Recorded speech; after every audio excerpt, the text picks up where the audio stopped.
이제 플라톤의 정치 철학부터 계속 해보겠습니다. 그래서 아리스토텔레스 하는 데까지 하겠습니다. 플라톤의 정치 철학은 그의 도덕 철학과 밀접하게 관련되어 있습니다. 플라톤은 국가를 큰 글씨로 쓰인 인간, man writ large라고 말했습니다. 도덕적 사람에게 정의가 일반적인 것처럼 선한 사회를 특징짓는 것도 정의다. 이 큰 글씨로 쓰인 인간이라는 것은 그 한 사람을 무한 확장했을 때 그것이 바로 국가가 된다, 이런 말인 거죠. 그 국가의 핵심이 바로 정의다. 플라톤은 그의 정치 철학을 집대성해서 그의 국가론을 쓰는데, 리퍼블릭이죠. 리퍼블릭이기 때문에 국가론이라고 번역되기보다는 공화국, 이렇게 번역할 수 있습니다. 공화국이나 특징은 이 소수의 그 엘리트가 나라를 다스리는 거죠. 그러니까 민주랑 다릅니다. 민주는 모든 사람이 다 한 표씩 갖고 있는 것이지만, 공화정에서는 이 지도자들이 더 큰 권한을 가지고 있는 그런 걸 할 수 있습니다. 큰 글씨로 쓰인 인간으로서의 국가. 플라톤에게 있어서 국가는 개인의 본성에서 추론되며, 따라서 논리적으로 개인이 국가에 선행한다. 국가는 하나의 자연적인 제도인데, 왜냐하면 인간의 본성의 구조를 반영하기 때문이다. 국가의 기원은 인간의 경제적 욕구의 반영이다. 어떠한 개인도 스스로를 충족시킬 수 없기 때문에, 즉 우리 모두는 많은 욕구들을 소유하고 있기 때문에 국가가 발생하게 되었다. 우리의 많은 욕구는 많은 기술을 요구하며, 어느 누구도 의식주에 필요한 모든 기술과 그 밖에 다양한 기술을 소유할 수 없기 때문에 노동의 분화는 필수적이다. 이런 거 우리가 다 상식적으로 알고 있는 거죠. 사람은 두 계층으로 분명히 나뉜다. 하나는 생산계급, 즉 농부, 장인, 상인이고, 다른 한 계급은 전사계급이다. 전사 중에서 가장 잘 훈련된 전사로 선택된다는 국가의 통치자들이 된다. 그러니까 군대 안 갔다 온 사람은 통치자가 될 수가 없는 거죠. 군대를 안 갔다 온 사람은 통치자가 될 수가 없습니다. 플라톤에게 있어서 개인과 국가의 관계는 국가 내의 세 계급의 영혼의 세 부분의 연장으로 나타나는 것이다. 욕망을 나타내는 사람들은 기술자나 장인 계급, 영혼의 가장 낮은 부분인 욕망을 나타낸다. 영혼의 중간 단계인 기계를 체현하는 사람들은 전사들이고, 영혼의 최고의 단계인 이성적 요소를 나타내는 사람들이 바로 최상의 계급자인 통치자들이다.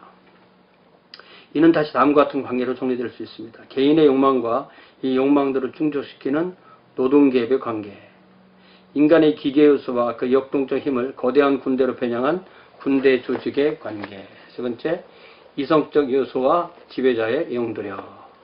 이는 또 다음과 같이 정리될 수 있습니다.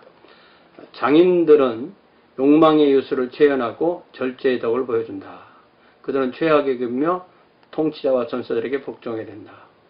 전사들은 기계의 요소를 체현하고 용기의 덕을 보여준다. 이들은 부인과 재산을 공유한다. 이게 플라톤이 스파르타에서 이 많은 그 영감을 받아와서 이 책을 쓴 거거든요. 그래서 부인과 재산을 공유한다. 전사들이 진정으로 두려워야 될 대상은 도덕적 죄악이다. 그래서 이들은 사적 재산의 소유에서 격리되어야 된다. 전사 계급은 전 구성원들이 하나의 단일한 가족이다.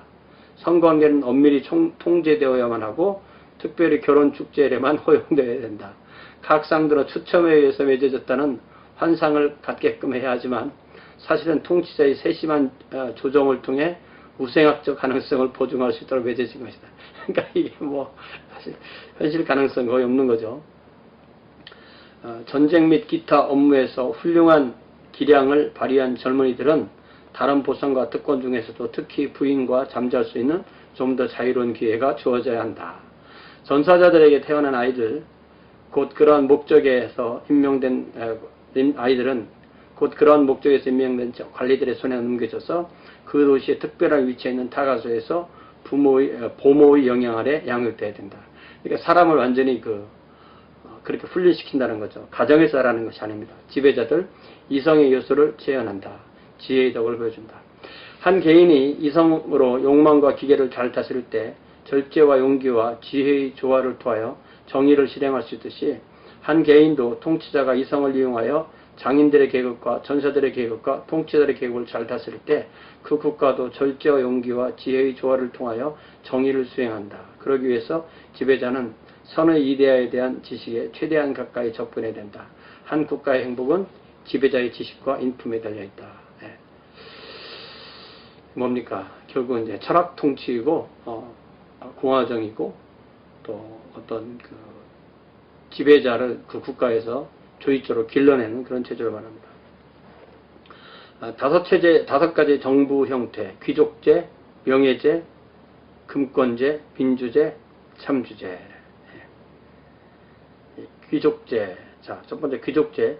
이상적인 국가죠. 이상적인 국가는 귀족 국가입니다. 철학 군주로 체현되는 이성적 요소가 가장 위에 있고 시민들의 이성이 철학 군주의 욕망을 통제한다. 플라톤이 생각한 귀족제는 소수의 철학자들의 통치를 의미합니다. 철학자들이 그들의 나라에서 왕이 되지 않는 한, 또 반대로 왕 또는 지배자라 불리는 이들이 실제로 지혜를 사랑하지 않는 한, 즉 정치 권력과 철학이 하나로 합쳐지지 않는 한 국가나 인류에게 나쁜 것들이 종식될 날이 없을 것이다. 통치에 참여할 철학자들은 10대부터 다양한 교육과 훈련을 받아서 50대의 실제적인 통치에 나아가게 되는 것입니다. 자, 명예제, 귀족제, 아리스토크래시, 명예제는 티모크래시. 귀족제는 명예제로 전락될 수 있다. 이 체제에서 지배자 계급은 국가의 공익보다 자신의 명예를 더 사랑한다. 이는 지배자의 기계가 그의 이성을 강탈한 것이다. 명예에 대한 사랑으로서 재산에 대한 욕심으로의 진행은 시간 문제이다. 그 다음에 금권제로 넘어가는 거죠. 플로토크래시. 지도자의 사유 재산에 대한 욕망과 부에 대한 갈망은 금권제로 가능하게 한다. 권력을 가진 자들의 주요 관심사는 부이다. 부자의 사회적 명망이 상승함에 따라 덕 있는 자의 명망은 하락된다. 이 제도의 가장 심각한 점은 부자 국가를 부자와 빈자로 갈라놓는다는 것이다. 이 지도자가 부자가 되라고 그렇게 요구하지만 사실은 자기들이 더 부자가 되려고 그렇게 하는 거짓말일 가능성이 큰 거죠. 자, 민주제, 데모크라시. 플라톤은 아테나라는 도시국가의 민주제에 대한 직접적인 경험을 통해 평등과 자유의 원리가 타락한 인간의 모습을 반영한다고 믿었다. 아테나의 직접 민주정치는 한 국가의 통치는 특수한 재능을 분유하며 통치를 위하여 교육된 사람들에 의하여 이루어진다는 그의 원칙에 어긋나있다. 이게 일종의 성경으로 말하면 은사 따라 돼야 되는데 이게 은사 따라 되지 않는다는 거죠. 그래서 금권제에서 빈자가 승리할 때 민주제 발생합니다. 왜냐하면 이게 가난한 사람들이 많아지니까 그들이 하나의 투표를 가지고 민주제를 만든다는 거죠. 이러한 정치적 평등과 자유는 질서가 흐트러진 영혼으로부터 발생한다. 그 다음에 참주제. 한 인간의 욕망열의 끊임없는 탐닉은 그의 영혼을 노예로 만든다. 이 단계에서 한 인간은 자신의 지배적인 욕망의 독재 아래로 들어가는 것이다. 국가의 경우도 돈과 쾌락에 대한 갈망은 대중들이 부자를 강탈하도록 고무하며 부자들이 항거할 때 대중들은 한 명의 강자를 뽑아서 그들의 투사로 삼는다. 그러나 그 인물은 절대 권력을 요구하며 또한 그것을 사용한 백성들을 자신의 노예로 삼는다. 이는 정의롭지 못한 영혼의 연장인 정의롭지 못한 사회다. 정의로운 연장이 투사돼서 나가서 만들어낸 사회다. 이런 거죠. 좀 재밌죠. 자, 플라톤의 우주론. 이거 좀 중요합니다. 플라톤의 세계에 대한 최초의 생각은 다음과 같습니다. 즉, 세계는 변화와 불완전으로 가득 차 있으면서 목적과 질서를 보여주고 있다는 것. 데모클레토스는 만물의 생성을 원자들의 우연한 결합으로 설명했고 플라톤은 이러한 설명을 거부합니다. 예를 들면 플라톤은 행성의 궤도를 관찰하면서 그것들은 일련의 엄밀한 기하학적 간격에 따라 배열되며 그 간격을 잘 계산하면 조화로운 비율이 나타난다고 주장했습니다. 플라톤은 세계를 이해함에 있어서 피타고라스 학파의 수학의 많은 부분을 사용했지만 그는 만물이 수라고 말하는 대신에 사물은 수를 분유하며 따라서 사물들에 대한 수학적 설명이 가능하다고 주장했습니다. 이것이 의미하는 바는 사물들의 배후에는 우연하고 기계적인 메커니즘이 존재할 뿐만 아니라 사유와 목적이 존재함이 틀림없다는 것입니다. 이런 것이 이제 발전해서 신존재 증명으로 나아가게 되는 거죠. 인간과 세계는 상호 유사성을 갖습니다. 왜냐하면 양자는 우선 지적이고 영원한 요소를 함유하며 그 다음으로 감각적이며 일시적인 요소를 함유하기 때문이다. 이러한 이원성은 영혼과 육신의 결합으로서 인간 속에 포함된다. 이와 유사하게 세계는 영혼이며 그 영혼을 통해서 사물은 질서 있게 배열된다. 그래서 여기서 나오는 그 유명한 말이 요한복음 1장에 나오는 로고스가 되겠죠. 그래서 히브리 성경의 그 로고스 말씀과 이 헬라 철학의 로고스가 동일한 것은 아닙니다. 그러나 그 로고스의 개념을 차용하여서 말씀을 설명하는 거죠. 플라톤은 정신이 만물을 지배한다고 주장했으면서도 창조론을 발전시키지는 않습니다. 창조론이란 무로부터 창조된다는 주장이죠. 성경에 말하는 창조론. 그러나 플라톤이 가시계의 기원에 대한 설명은 이러한 창조론을 무시합니다. 물론 플라톤은 생성하는 것은 필연적으로 어떤 동인을 통해 생성된다고 말하고 있지만 그가 말하는 동인은 조물주를 뜻한다. 조물주, 데미올지. 이 조물주는 새로운 사물들을 창조하지는 않으며 이미 혼돈의 형식 속에 선재한 어떤 것을 질서 있게 배열할 뿐입니다. 그러면 여기서 한 조물주의 상과 그가 작용하는 진리를 동시에 발견할 수가 있습니다. 가시계에서 사물의 설명할 때 플라톤은 사물의 모든 성분들의 존재, 즉 사물들을 구성하는 성분들의 존재를 가정하며 동시에 조물주와 이데아 혹은 형상 그리고 또한 사물들을 그것을 모방해서 만들어진 형상을 가정합니다. 플라톤은 유물론자들과 달리 사물은 물질 이상의 어떤 것으로 구성으로 설명합니다. 플라톤에 의하면 사물들은 용기, 그릇 으로부터 발생합니다. 그는 이 용기를 이 큰 그릇을 어떤 생성의 보모, nurse of all becoming, 모든 생성의 보모라고 생각합니다. 용기는 조물주에 의한 구조와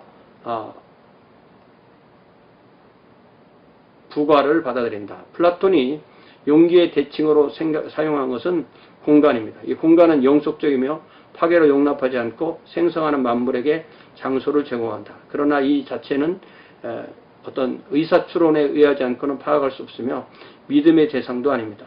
용기의 기원은 어디에도 설명되지 않습니다. 용기란 단지 사물들이 나타났다 사라지는 장소일 뿐입니다. 용기 속에서 만물을 생성하며 그것들의 현상을 형성했다가 용기로부터 사라져 나간다. 만물은 정신에 의해 질서를 이루며 우주는 용기 안에 있는 세계 영혼의 활동이다. 사물의 세계는 현상의 세계이다. 피나메나. 세계 영혼은 영원하지만 현상계는 변화로 가득 차 있다. 이는 마치 인간의 영혼은 영원한 요소를 반영하지만 육체가 변화의 요소를 내포하는 것과 같다. 물질과 육신의 세계는 변화한다. 즉 공간으로 들어가고 공간에 사라진다. 이런 것을 그냥 어떤 철학적인 그 사고와 어떤 관찰을 통해서 이런 결과를 이런 것이 어떤 인간의 하나님의 계시가 없이 인간의 어떤 그 사고로 추론해낸 것이라고 볼 수가 있습니다.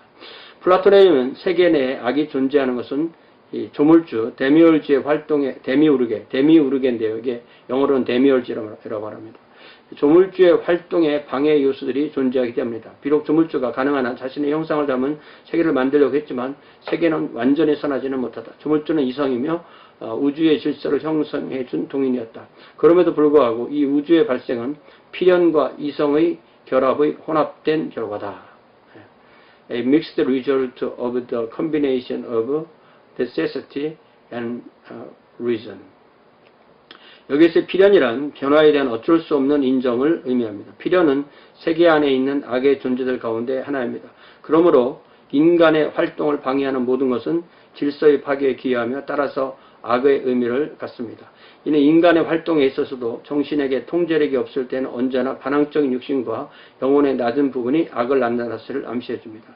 필연은 관성이나 불개변성 같은 다양한 형태로 표현됩니다.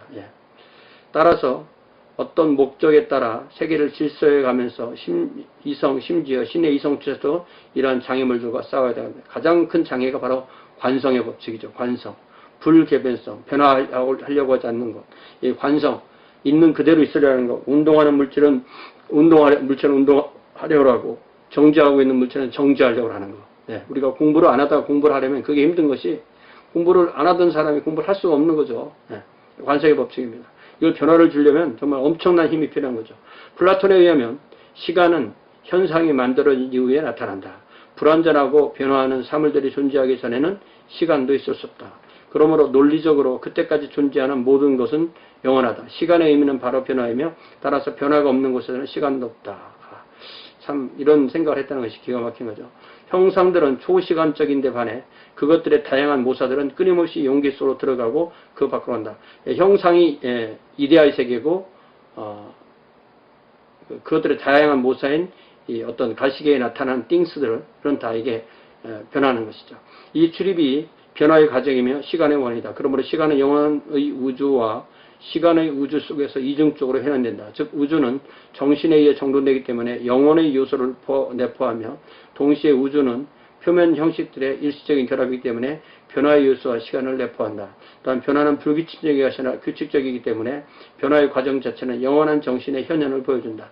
변화의 규칙성, 예를 들면 별들의 행선들의 규칙적인 운동은 변화의 측정을 가능하게 하며 따라서 시간을 말하는 것이 가능하다. 자, 이제 플라톤 시대에 정리해놨다는 거죠. 이런 내용을. 조물주에 의해 나타난 세계 영혼은 또 월드 소울은 용기 내에서 활기를 주는 활동이며 마치 우리가 실체처럼 보이는 것 혹은 물질을 산출하는데 이 물질은 실제로 단순히 기하학적 도형들의 배열에 의해서 이루어진 성질들에 불과한 것이다. 악과 시간은 불완전한 변화의 산물이다. 우리가 알 수 있는 그대로의 세계는 하나의 동인과 원질에 속하며 그것들은 우리가 알고 있는 그대로의 물질 세계에서는 발견될 수가 없다. 이 동인은 정신이며 원질은 주로 수학적 측면에서만 설명될 수가 있다. 이 플라톤의 이런 내용들이 바로 뭐냐면 어떻게 이 현실의 세계를 이해하느냐. 현실의 세계가 불완전하고 변하고 운동하고 사라지고 하는 것들을 어떻게 이해할 것에 대한 것에 출발하는 것이라고 볼 수가 있습니다. 자, 이 정도로 플라톤에 대한 이야기를 하고요. 지금부터는 아리스토텔레스 얘기를 합니다. 소크라테스, 플라톤, 아리스토텔레스. 특별히 플라톤과 아리스토텔레스는 교회사에서 계속 나와요. 이 사람들이 계속 나오기 때문에 교회사라는 것이 결국 아리스토텔레스를 통해서 신학을 할 거냐, 아리스토텔레스를 거부할 것이냐, 그런 거죠. 특별히 중세 철학은 아리스토텔레스에 기반해 있고 종교개혁은 아리스토텔레스를 거부하는 것에서 출발합니다. 그런데 이 종교개혁이 끝나고 바로 개신교 스콜라주의로 가면 또다시 아리스토텔레스의 방법론을 받아들이게 되는 거죠. 아리스토텔레스는 사실은 철학이라는 말로 바꾸어도 될 정도의 중요한 그런 말로 쓰일 수 있는 사람이 바로 아리스토텔레스입니다. 382년에서 322년, 60년 살았는데, 그죠? 플라톤의 제자였던 아리스토텔레스에 이르러 고대 그리스 철학과 모든 학문은 종합이 이루어집니다. 아리스토텔레스에서 모든 철학과 모든 학문이 종합이 이루어진다. 아리스토텔레스는 그의 그 이름의 의미는 the best purpose, 최고의 목적, 이런 의미라고 그래요. 아리스토텔레스 382년에 트라키아의 북동 해변에 있는 스타게이라에서 태어납니다. 지금의 그 발칸반도 서쪽을 말하죠. 그의 부친 니코마코스는 마케도니아 왕의 그 궁중 의사였다, 이거죠. 갈레누스 오브 페르가문이라는 그 후대의 로마 제국의 저명한 의사에 따르면 아스클레피아드의 조합, 더 기일드 오브 더 아스클레피아드에 속한 가문들, 다시 말하면 의료의 신의 조합에 속한 가문들은 관습적으로 해부의 기술을 그들의 아들들에게 교육했고, 그렇기 때문에 아리스토텔레스의 생물학과 과학 일반에 대한 지대한 관심은 그의 어린 시절에 이미 싹튼 것으로 볼 수가 있습니다. 17살이 되던 해에 아리스토텔레스는 아테나이로 가서 플라톤의 아카데미아 학원에 등록합니다. 17살에 벌써 이 대학에 플라톤의 대학에 들어오게 되는 거죠. 그는 거기서 그 학원의 학생이자 일원으로 20년 동안을 보냈습니다. 그곳에서 아리스토텔레스는 독서가, 리더, 혹은 아카데미아의 예지, 대단하죠.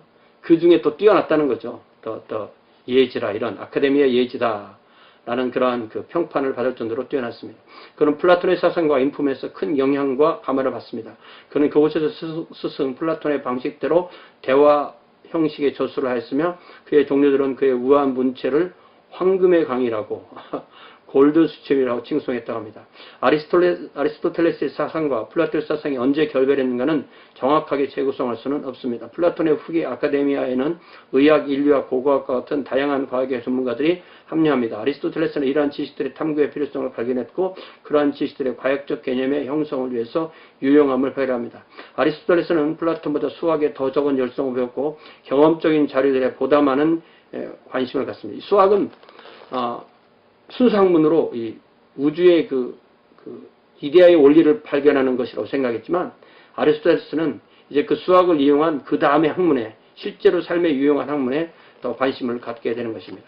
시간이 흐를수록 아리스토텔레스의 관심은 자연의 거체적인 진행 과정들에 대한 자연들의 보다 확고하게 고착되어 갑니다. 따라서 그는 자신의 추상적인 과학적 사고방식이 이 생동하는 자연 속에 뿌리 박아야 한다고 생각했습니다. 그러니까 나중에 철학자 100명들을 그리는 그림에 보면 플라톤은 그의 손가락을 하늘로 향하고 있고 이 아리스토텔레스는 그의 손가락을 아래로 향하고 있다, 이렇게 하는 것으로 상징화하는 것이죠.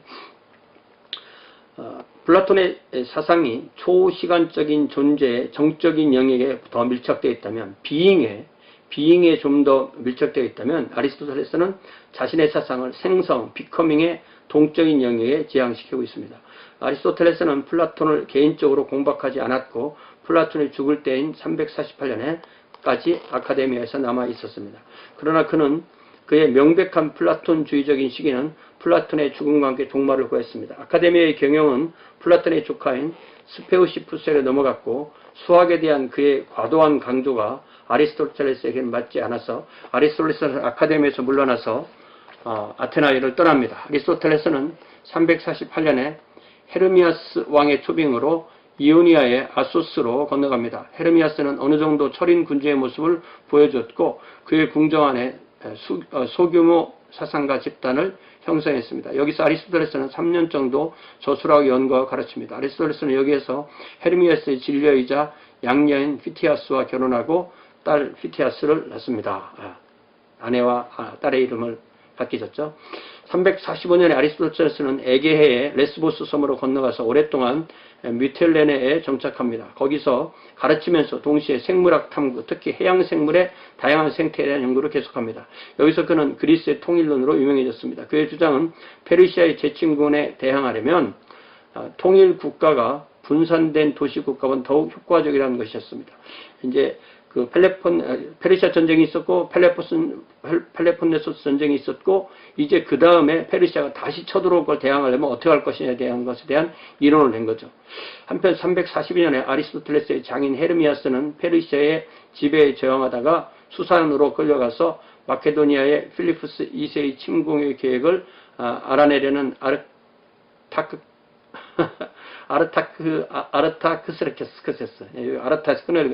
아르타크스레크세스 3세의 고문에 의해서 죽음을 맞이합니다. 같은 해인 342년에 페르시아는 다시 이집트를 수복하게 됩니다. 이런 국제정세가 있는 거죠. 343년에 마케도니아의 필리푸스 2세, 알렉산더의 아버지죠. 필립 2세는 아리스토텔레스를 추병하여 그의 아들 알렉산드로스의 스승으로 삼습니다. 이때가 알렉산드로의 나이 13세였습니다. 이때부터 아리스토텔레스는 장래 통치자의 스승으로서 정치학에 지대한 관심을 기울이기 시작합니다. 158개 그리스 도시 국가들을 담는 방대한 정치 제도집을 구상할 때가 이때였습니다. 336년에 필리푸스 2세가 죽고 알렉산드로스가 왕위에 오르자 아리스토텔레스는 그의 고향 스타게이라에 잠시 머물다가 아테나이로 돌아옵니다. 335년 아테나이로 돌아온 직후부터 아리스토텔레스는 그의 생애 동안 가장 생산적인 시기가 시작됩니다.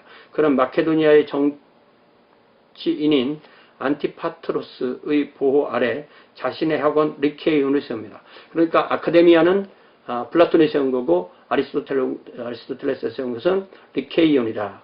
이 학원은 그러니까 아카데미도 있는 거죠. 이 학원은 소크라테스가 세색하기 위하여 종종 들렀다는 수림, 즉 아폴론 신전 부근에 있는 리케이온의 신전에 리케이온의 숲속에 있었습니다.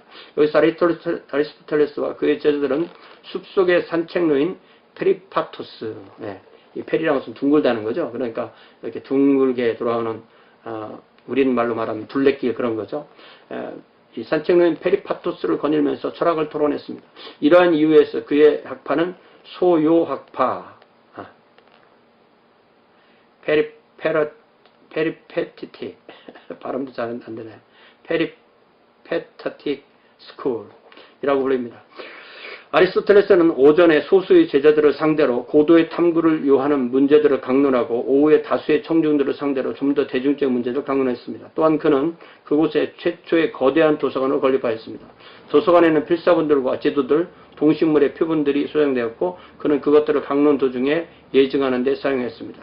그의 학원은 제자들끼리 자체 내의 지도자를 서로 교대에서 담당하는 형식적 절차를 발전시킵니다.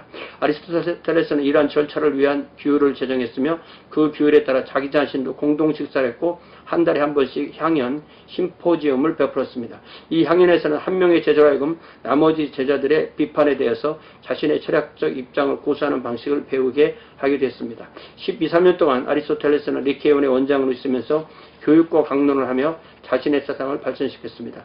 여기에는 과학의 분야에 대한 그의 생각과 새로운 논리학, 철학과 과학의 모든 주요 분야에 대한 그의 사상들이 포함되었으며 특히 보편적인 지식에 대한 비상한 관심을 보여줬습니다.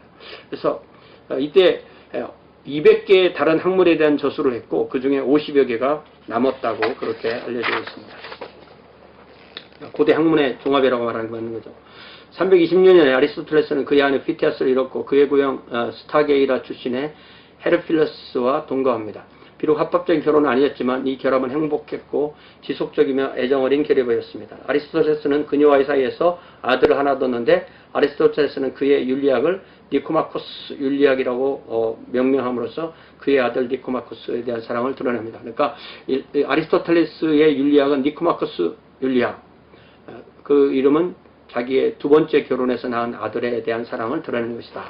알렉산드로스 죽은 323년 직후에 발생하였던 반마케도니아 물결은 아테네에 의해서의 아리스토텔레스 입장을 매우 위험하게 만듭니다. 왜냐하면 그는 그때까지도 마케도니아와 밀접한 관계를 맺고 있었기 때문입니다. 또한 아리스토텔레스는 아테네의 태생이 아니었기 때문에 이때까지도 아테네의 시민권은 없었습니다.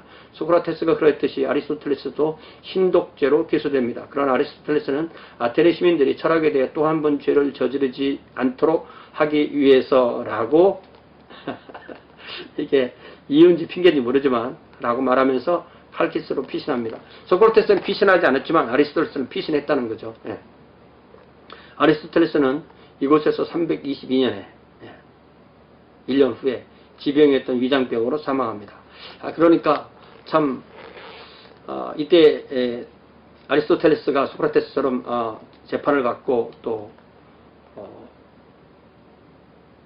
순교를 했다면 이게 뭐 인류에게 범죄가 하나 더 늘어나는 뿐인 거죠. 소크라테스와 플라톤의 사상이 그랬듯이 아리스토텔레스의 사상도 매우 결정적인 영향을 발휘하여 금후 10수세기 동안 철학과 모든 것을 지배해 지금까지도 이 플라톤 아리스토텔레스의 영향은 항상 남아있다고 봐야 되죠. 자, 첫 번째로 아리스토텔레스의 논리학. 아리스토텔레스는 형식 논리학, 포멀 로직을 창안했으며 논리학을 어떤 과학이 내포하는 문제들을 분석할 때 그것들을 적절히 언표할 수 있는 도구라고 생각을 했습니다. 그의 주된 관심은 증명 형식들과 관련되어 있었고 따라서 그가 특히 집중했던 문제는 인간의 실제에 대하여 정밀한 언어로 진술할 수 있는 것, 즉 어떤 사물들이 존재하며 왜 그것들은 이러저러한 모습으로 존재하는가에 대한 문제입니다. 아리스토텔레스에 따르면 과학은 참된 명제들로 구성되며 그 명제들은 왜 사물들은 이렇게 행동하고 왜 사물들은 저렇게 존재해야 되는 걸 설명해 줍니다. 이러한 의미에서 과학은 사실과 이유에 대한 지식을 구성합니다. 그것은 관찰과 관찰될 결과들을 설명하는 이론을 모두 포함합니다. 과학에 있어서 가장 중요한 것은 그것을 형성하는 언어입니다. 과학적 언어는 가능한 한 엄밀하게 과학의 주제를 구성하는 것이 무엇인가를 명백히 제시해 줘야 합니다. 왜 사물들이 이러저러하게 행동하는가 밝혀줘야 합니다. 그러므로 논리학은 문법학자들이 다루는 방식과는 달리 단어와 언어에 대한 연구입니다. 아리스토텔레스의 논리학은 사유에 대한 연구로서 단어들은 그 사유에 대한 기호들입니다. 즉 그것은 사물의 본성에 대한 인간의 이해를 반영하는 사유를 분석함으로써 진리에 도달하려는 시도인 것입니다. 간단히 말해서 아리스토텔레스의 논리학은 실제에 관한 인간의 사유를 분석하기 위한 도구입니다. 언어와 실제 사이에 보다 적절한 관계의 정립을 위해 끊임없이 노력하는 것이 논리학의 기능입니다. 자, 범주와 추론의 출발점, the categories and the starting point of the reasoning. 범주를 잡아놓고 또 리전은 어쨌든 그 추론을 할 때 어떻게 시작하는가 그런 문제죠. 이게 그 엔드가 어디에 붙었냐에 따라서 한국말로 읽으면 범주의 출발점, 추론의 출발점 이렇게 되게 있는데 영어로 보면 그런 게 아니죠. 그렇게 이런 거 번역할 때 범주 그리고 추론의 출발점 이렇게 번역해야 될 것 같아요. 아리스토텔레스는 인간은 어떤 것을 논증하거나 증명하기 전에 그의 추론 과정을 위한 명석한 출발점을 가져야 한다고 그렇게 믿었습니다. 인간은 그가 논의하고 있는 주제를 구체화할 수 있는 지평에서 논의를 시작해야 하는 것입니다. 즉, 그는 자신이 다루고 있는 문제의 구체적인 종류를 파악해야 하고 여기서 그 구체적인 사물과 관련된 속성과 원인들을 첨부해야 하는 것입니다. 이러한 관계 속에서 아리스토텔레스는 그의 범주의 이론을 발전시킵니다. 범주들, 캐레고리스. 범주들은 우리가 사물들에 대해 사유하는 방식을 설명해 줍니다. 우리가 하나의 다양한 주제에 대해서 사유할 때 우리는 하나의 주어와 그것의 수로들 혹은 실체와 그것의 우연한 성질들을 고려합니다. 우리는 인간이라는 단어를 생각할 때 그 단어를 진실하다거나 유능하다고 같은 수로들과 관련시킵니다. 여기서 인간이라는 단어는 실제이며 그 9가지의 범주, 수로들의 상태를 뜻하는 9가지의 범주가 있는데 첫 번째 그 양, 얼마나 많으냐, 질, 무엇으로 이루어졌느냐, 3. 어떤 관계를 가지고 있느냐, 4. 어디에 존재하느냐, 5. 언제 존재하느냐, 상태, 그 현재 상태는 무엇이냐, 또 누가 소유했느냐, 또 그 존재가 능동이냐, 또 9번째 그 존재가 수동이냐, 이런 걸 다 했다는 거죠. 나중에 칸트 철학에서 이런 걸 많이 다룹니다. 실체 그 자체도 하나의 범주로 고려될 수 있다. 왜냐하면 우리가 그는 한 인간이라고 말할 때 그 경우에 인간은 수로이기 때문이다. 이 범주들은 과학적인 지식에서 사용되는 개념들의 분류를 의미합니다. 이것들은 모든 존재들이 존재하는 방식과 실현되는 방식을 구체적으로 나타내는 것입니다. 우리는 사유 과정에서 은연중에 혹은 의식적으로 사물들을 범주 내에 배열하며 그 범주들을 유나 종이나 개체로 분류합니다. 우리는 개체들을 종의 한 구성원으로서 간주하며 그 종을 유에 관련시킵니다. 중요한 점은 아리스토텔레스는 이 범주나 분류를 정신의 인공적인 구조물이라고 생각하지 않았다는 점입니다. 그는 그것들이 정신의 외부에 그리고 사물들 내부에 실제로 존재한다고 생각했습니다. 그에 의하면 사물들은 그것들의 본성에 따라 다양한 범주들에 귀속되고 그러한 범주들을 유나 종의 한 구성이라고 생각하지 않을 수 없다고 믿었습니다. 왜냐하면 그것은 현실적으로 실제하기 때문인데 아리스토텔레스가 생각하기에 사유는 존재 방식과 관련되며 따라서 논리학과 형이상학 사이에는 밀접한 관계가 있는 것이었습니다. 그러므로 그에게서 사유는 항상 구체적인 개체, 즉 실체에 관한 것입니다. 그러나 사물은 단순히 그저 존재하는 것이 아니고 이것은 어떠한 방식으로 존재하며 하나의 명백한 이유와 적절한 목적을 갖는 존재이다. 그러니까 이 모든 피조물에 대해서 모든 존재에 대해서 다 구체적으로 따져보고 정립해보는 거죠. 수로들, 범주들은 항상 주어들, 실제들과 관련된다고 그런 파악합니다. 수로들이 어떤 사물에 본유되어 있을 때 그러한 수로들이나 범주들은 그 사물에 속합니다. 왜냐하면 사물은 그 자체이기 때문입니다. 예를 들어 말은 그것이 말이기 때문에 그 수로들이 갖는 존재로 생각되는 것입니다. 사물들은 어떤 수로들도 갖는데 색, 크기, 장소, 그것과 그 사물들의 관계를 영향을 주는 결정 요인들과 같은 수로들은 본질적이 아니라 다분히 우연적입니다. 아리스토텔레스가 강조하는 바는 과학으로 접근하는 일련의 순서가 존재한다는 사실이며 더욱이 대응관계 혹은 위계를 갖는다는 점입니다. 이러한 순서는 사물들의 존재와 그것들의 과정, 첫 번째가 existence and processes, 둘째는 만물들과 그것들의 운동에 대한 우리의 사유, thinking, 사물들에 관한 우리의 사유의 언어로 전환된다. 대상이 있고 생각하고 그것이 언어로 전환된다는 거죠. 이러한 논리학은 언어의 분석인 동시에 추론 과정의 분석이며 언어와 추론이 실제에 관련되는 방식의 분석이다. 과학의 언어는 사물들의 행동 방식을 정확하게 논증하려고 하기 때문에 이 언어는 증명과 진리에 모두 관련되지 않을 수 없는 것이었다.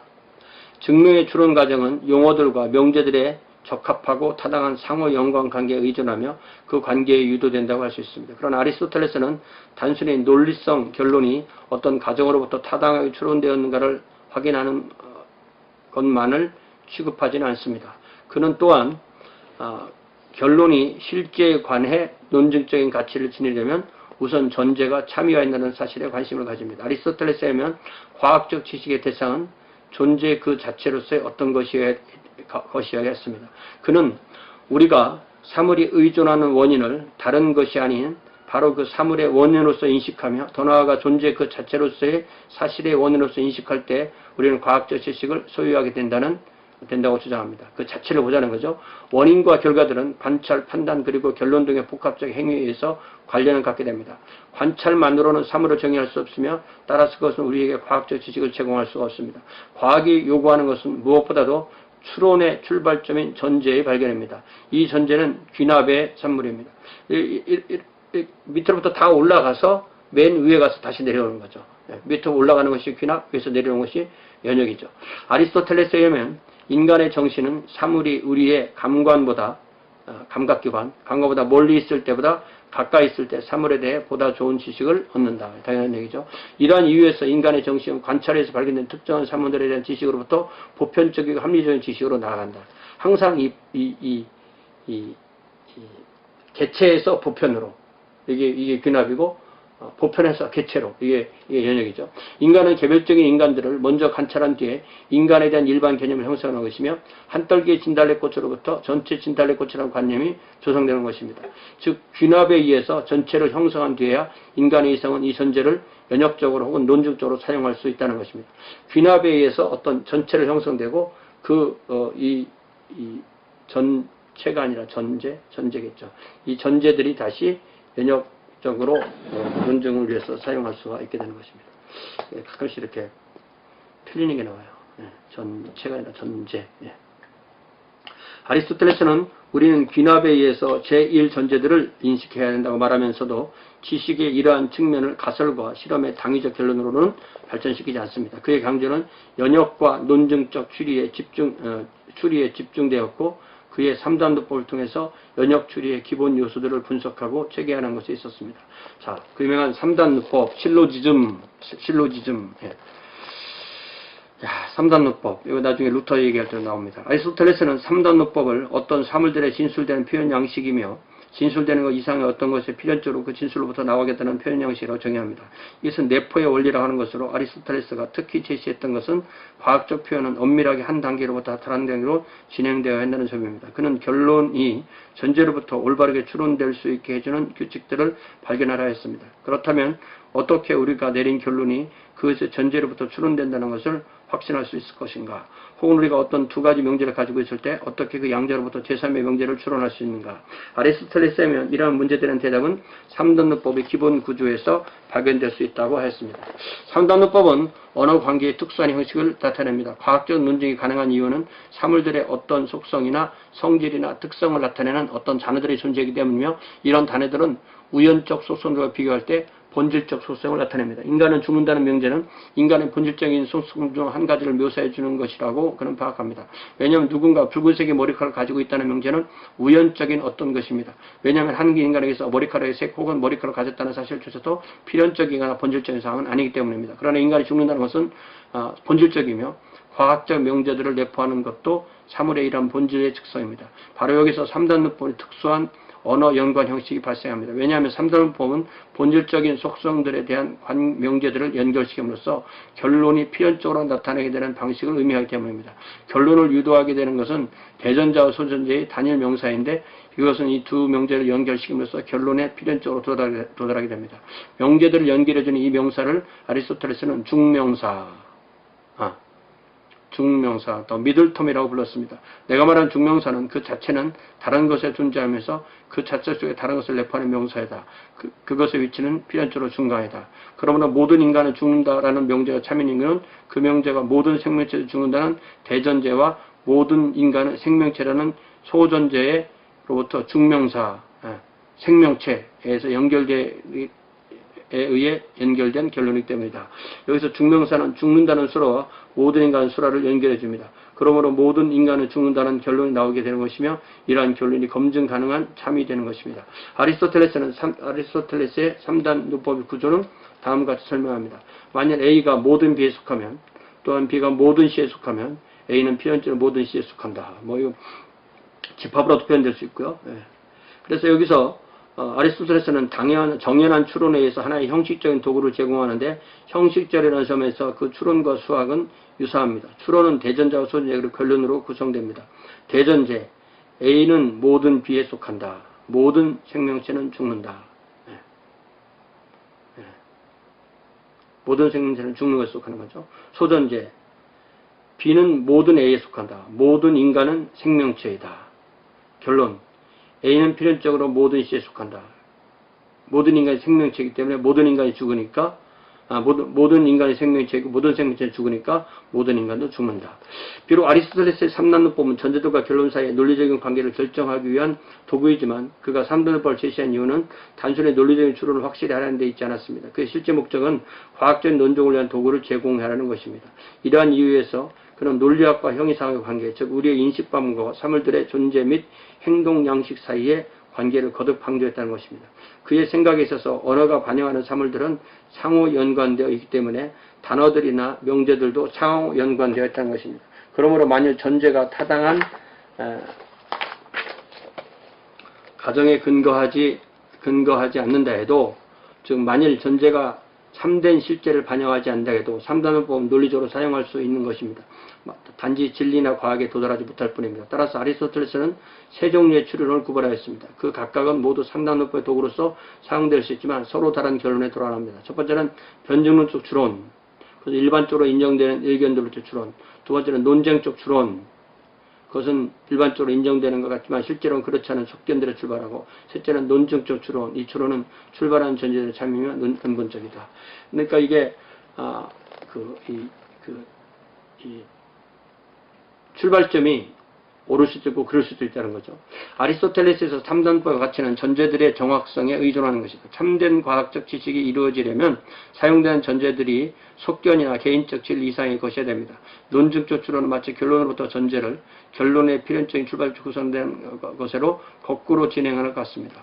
우리가 모든 인간을 죽는다고 말할 때 우리는 사실상 인간의 죽음을 암시해 주는 생명체에서 그러한 원인들의 속성들을 거꾸로 추적하는 것입니다. 그러므로 우리는 모든 인간을 생명체의 집합에 포함시킴으로써 인간을 그러한 속성들과 연결시킵니다. 논증적 추론은 확실한 전제들, 원리들 혹은 아리스토텔레스가 말한 제1 원리들을 전제해야 됩니다. 논증적 추론은 참된 제1 원리들, 즉 어떤 사물이나 이유의 엄밀하게 정의된 속성들로부터 추론합니다. 그러므로 다양한 추론은 결론을 이끌어낼 수 있는 참된 제1 원리의 발견을 전제하는 것입니다.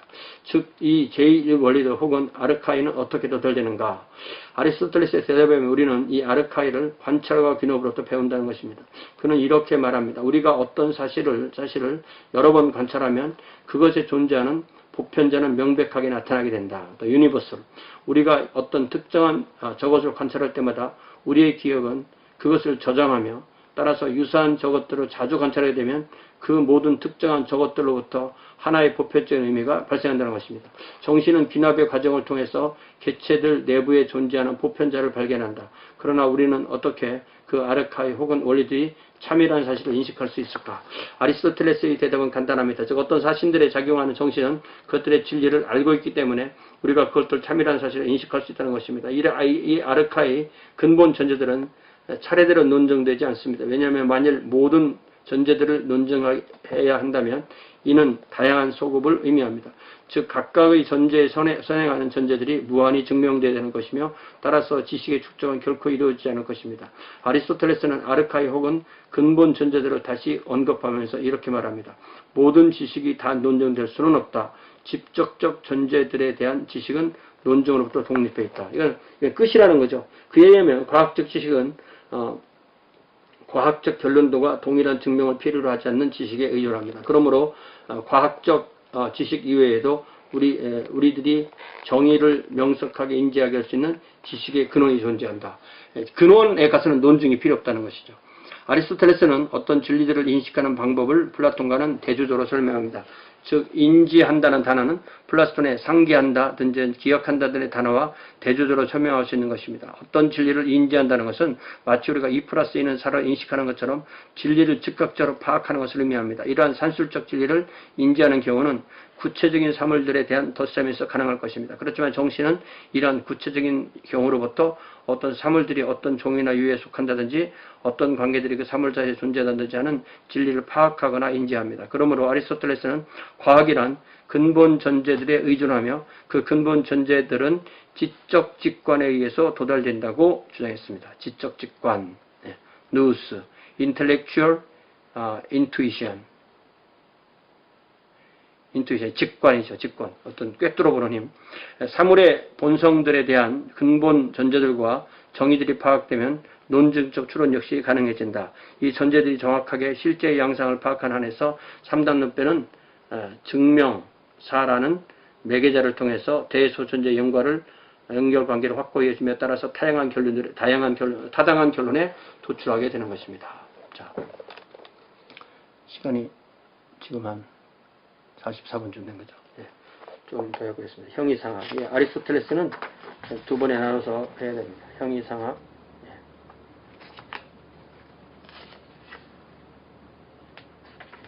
물리학을 넘어선 걸 말하는 거죠. 예, 형이상학. 형이상학. 메타피직스. 피직스를 극복한 것. 이런 제목을 통하여서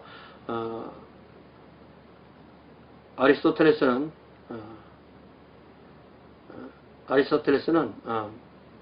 이른바 제1철학을 전개하고 있습니다. 그는 모든 인간은 본래적으로 알을 갈망한다는 명제에서 시작합니다. 참 이런 것이 그 철학자들이 가지고 있는 기본 전제죠. 모든 인간은 본래적으로 알을 갈망한다. 그에 따르면 이 본의적 갈망은 단순히 어떤 일을 행하기 위해 혹은 어떤 것을 만들기 위해 알려고 하는 갈망이 아니고 그러한 실용적 동기들 위해 인간에게 단순히 암 그 자체를 위하여 어떤 종류의 사물의 현상을 이해하려는 갈망이 있다는 것입니다. 호기심 비슷한 거죠. 아리스토텔레스에 따르면 이러한 사실이 의미하는 바는 우리는 감관들이 그 자체로 누리는 기쁨이 있다는 사실입니다. 왜냐하면 우리의 시각이 우리에게 사물들 사이에 많은 차이점들을 구별해준 한에 있어서 사물들의 유용성과는 별도로 그 사물들 그 자체로 진리라는 점에서 우리에게는 기쁨이 되기 때문입니다. 지식에는 여러 수준이 존재합니다. 어떤 사람들은 단지 그들의 감관을 통해서 경험한 것만을 인식한다. 그러나 아리스토텔레스는 우리가 감관을 통해서 익숙한 것을 지혜라고 간주하지는 않습니다. 확실히 특정한 사물들에 대한 우리의 지식은 감관을 통해서 획득됩니다. 그러나 이러한 종류의 지식은 단순히 우리가 왜가 아닌 이것 혹은 저것만을 말해줄 뿐입니다. 예를 들면 그것은 우리에게 타고 있는 불덩이는 뜨겁다는 사실만을 말해줄 뿐 왜 뜨거운가를 말해주지 못하는 것입니다. 약의 경우에서 어떤 사람들은 사실 어떤 약품이 어떤 병을 치료한다는 사실만 합니다. 아리스토텔레스에 따르면 특정한 경험에 근거하는 이러한 지식은 약학자의 지식보다 낮은 수준입니다. 왜냐하면 후자는 특정한 약품이 어떤 병을 치료한다는 사실뿐만 아니라 왜 그러한가 이유를 설명할 수 있기 때문에 그러니까 왜를 설명할 수 있어야 된다는 거죠. 예. 숙련 기술자들은 보다 참된 의미에서 알고 있으며 단순 노동자보다 더 현명하다. 왜냐하면 그들은 만들어진 사물의 원인을 알고 있기 때문이다. 그러므로 지혜는 감각적 대상들 및 그것들의 성질로부터 획득된 지식 이상의 것입니다. 또한 그것은 동일한 사물들의 반복된 경험에서 획득된 지식보다 위위에 있습니다. 지혜란 과학자에게 조명하는 지식과 유사한 것으로서 과학자는 어떤 것에 대한 발견으로부터 시작하여서 그 과학적인 경험들을 반복하며 결국 그가 경험한 대상들의 원인들에 관한 사유함으로써 감각적 경험을 뛰어넘게 됩니다. 과학은 정의 가능한 탐구 분야들의 숫자만큼 많이 존재하며 아리스토텔레스는 그것들 중 많은 분야를 다뤘을 뿐만 아니라 물리학, 윤리학, 정치학, 미학과 같은 광범위한 논제에 자신의 정리를 쏟아내었습니다. 이들 과학은 그 과학의 논제에 대한 활동의 근저에 놓여있는 원인, 이유 그리고 원리들을 발견하는 데 관심을 갖는 것입니다. 그러므로 사람들은 물리학에 있어서는 무엇이 물체를 움직이게 하는가를, 윤리학에서는 무엇이 행복한 생활을 가능하게 하는가를, 정치학에서는 무엇이 훌륭한 국가를 가능하게 하는가를, 미학에서는 무엇이 좋은 시를 만들어내는가를 묻는 것입니다. 이러한 학문은 그것들의 논제에 있어서 서로 다를 뿐만 아니라 서로에게 대한 관계에 있어서도 다릅니다. 어떤 과학은 다른 과학에 의존하고 있는데 물리학이 수학에 의존해야 한다는 사실이 그 이해가 됩니다. 아리스토텔레스에 의하면 어떤 과학의 위계 질서 속에서 각각의 사물들이 행해져야 하는 목적을 아는 과학의 모든 과학 가운데 가장 권위 있는 과학이며 어떤 보조 학문보다 큰 권위를 갖는다. 그러므로 개별 과학들 이외에 어떤 하나의 과학이 존재하는 바 이것을 제1철학 혹은 이른바 형이상학이라고 했던 것입니다. 그러니까 형이상학이 모든 학문의 왕인 거죠. 형이상학은 다른 과학들의 논제를 넘어서 제1원리, 제1원인에 관심을 갖습니다. 이들 제1원리와 제1원인은 지혜의 참된 기초임에 틀림없다고 아리스토텔레스는 믿었습니다. 왜냐하면 그것들이 우리에게 제공하는 지식은 어떤 특정한 대상이나 행위에 관한 것이 아니라 참된 실제에 관한 것이기 때문입니다.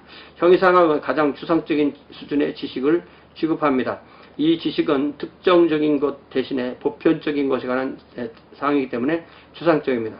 모든 과학은 논제에 관한 제1원리들과 제1원인들을 취급하는 데 있어서 그 나름대로의 추상적 수준을 갖습니다. 예를 들어 물리학자는 일반적인 운동의 원리들에서 관해 말하며 이는 이 위성의 운동, 저 추의 운동을 묘사하는 것 같이 구별됩니다. 그러므로 지혜는 추상적인 수준의 지식과 관계될 뿐 시각적인 사물들의 수준과는 관계하지 않습니다. 아리스토텔레스는 감각적 지각은 누구에게나 있고 따라서 유용하며 결코 지혜를 보여주지 못한다 라고 합니다. 참된 지혜로서 제1철학인 형이상학은 가장 추상적이며 또한 가장 과학들 가운데 가장 정확합니다. 왜냐하면 그것은 다양한 과학들의 제1원리들로만 근거하고 있는 참된 제1원리들을 발견하려고 하기 때문입니다. 그러므로 참된 지식은 가장 인식 가능한 것 속에서 발견됩니다. 아리스토텔레스는 제1원리들과 원인들이야말로 인식 가능한 것이다. 또한 그것들로부터 모든 다른 사물들은 인식된다고 강조했습니다. 자, 정의된 형이상학의 과제.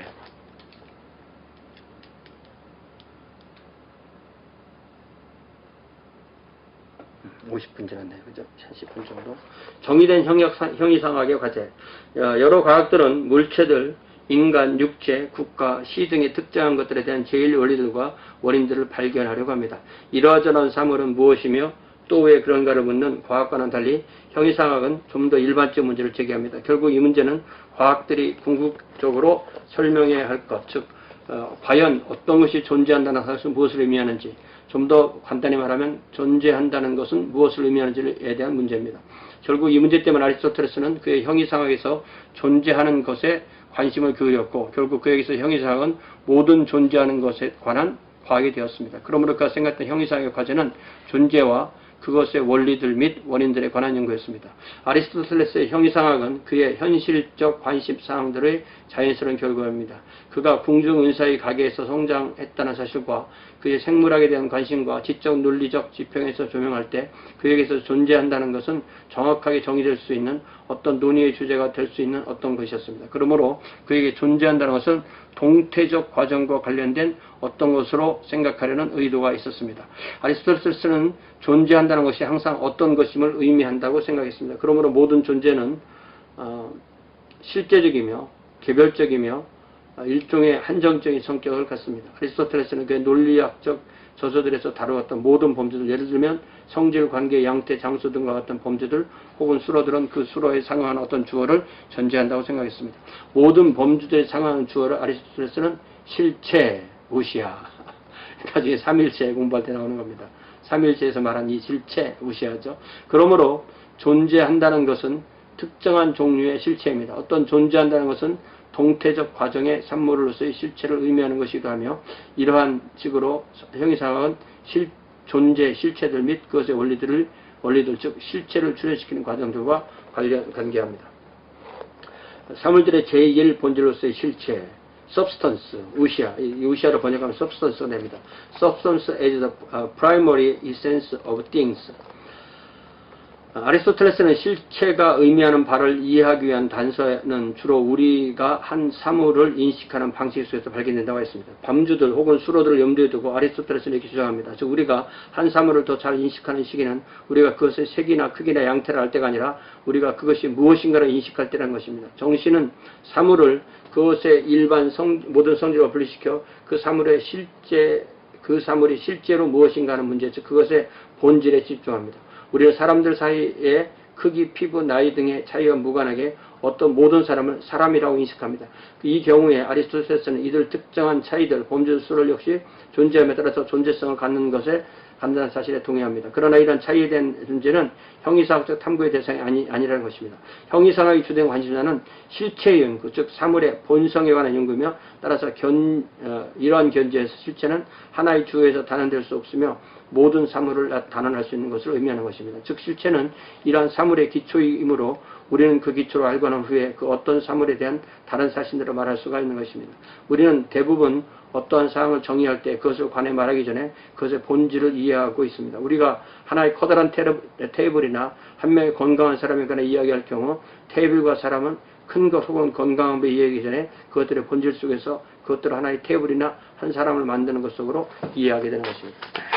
이런 생각들을 계속 해나겠다는 거죠. 자, 확실히 우리는 단지 특정하며 한정적인 사물들만을, 즉 현실적인 개개의 테이블과 사람들만을 인식할 수가 있습니다. 동시에 한 테이블이나 한 인간의 본질 혹은 실체는 그것의 범주들이나 그것의 성질과 분리된 채 존재합니다. 그렇다고 하나의 실체가 그것의 성질로부터 동떨어져 존재하고 있음을 뜻하는 것은 아닙니다. 그렇지만 테이블의 본질의 경우처럼 만약 우리가 둥글다거나 작다거나 갈색이라는 이들 특징적인 성질로부터 분리될 수 있는 한 사물의 본질을 알 수 있으며 우리가 테이블을 볼 때마다 발견할 수 있는 어떤 보편적 본질이 존재함을 부정할 수 없는 것입니다. 이 본질이나 실체는 특정한 성질과 독립되어 있음에 틀림없습니다. 왜냐하면 각각의 현실적인 테이블들이 서로 다른 성질을 갖는데도 불구하고 본질은 항상 동일하기 때문입니다. 테이블이 뭐 얼마나 종류가 많아요? 그렇지만 그 모든 것을 테이블로 부를 수 있는 그 특징되는 것이 있는데 그것을 본질이라고 불렀다는 거죠. 결국 아리스토텔레스가 말하려고 하는 것은 그 한 사물은 그것의 개별적인 성질의 총체 이상의 것이라는 점입니다. 모든 사물의 근저, substance에는 어떤 것이 존재합니다. 그러므로 모든 사물은 그 개별적 성질들과 실체의 결합입니다. 이러한 주장을 전제로 하여 아리스토텔레스는 이전에 플라톤이 시도했던 것처럼 본질과 개체의 관계를 규명하려고 했습니다. 무엇이 실체를 실체로 만드는가? 토데레스의 진료인가? 아니면 형상인가? 거기서 그 유명한 진료와 형상이 나옵니다. 진료와 형상.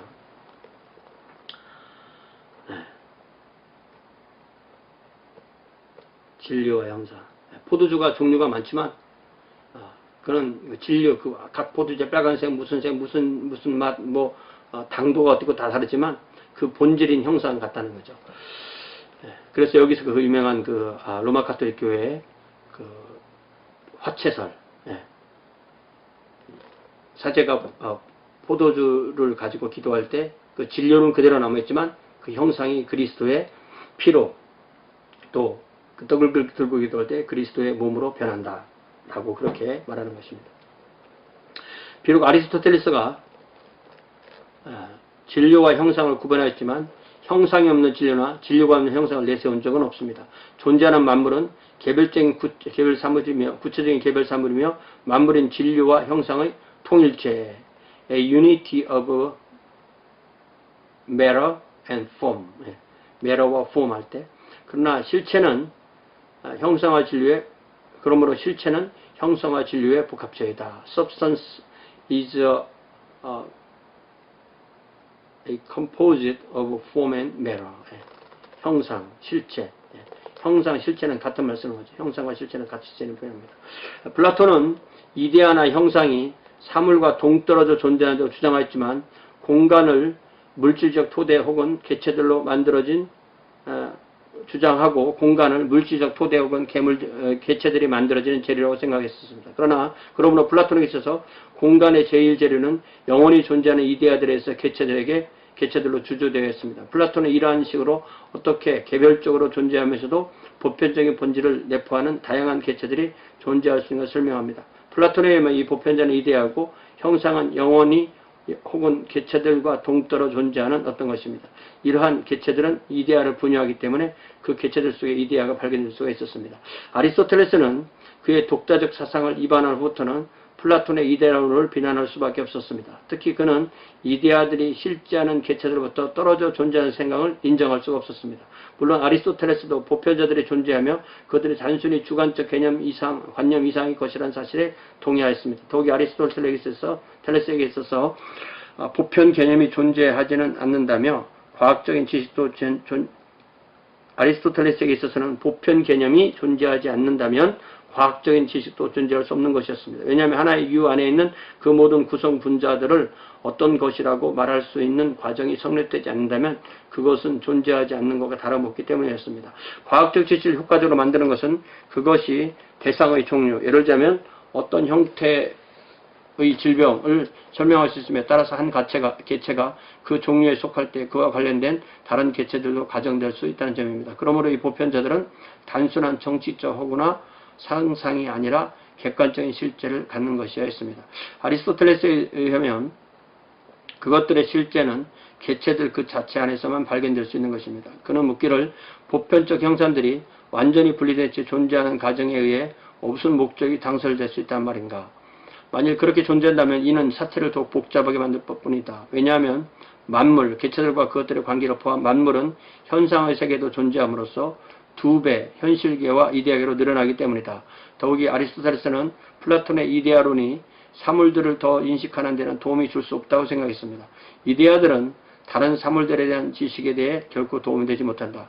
아리스토텔레스의 비판은 이데아는 운동하지 않기 때문에 우리가 현상으로 나타난 사물들을 이해하는 데 도움이 줄 수 없다. 왜냐하면 사물은 운동으로 충만했기 때문이다. 더구나 이데아는 비물질적이기 때문에 우리가 감각적으로 지각하는 대상을 설명할 수가 없다. 아리스토텔레스는 에게는 사물이 이데아를 분유한다는 설명도 만족스럽다.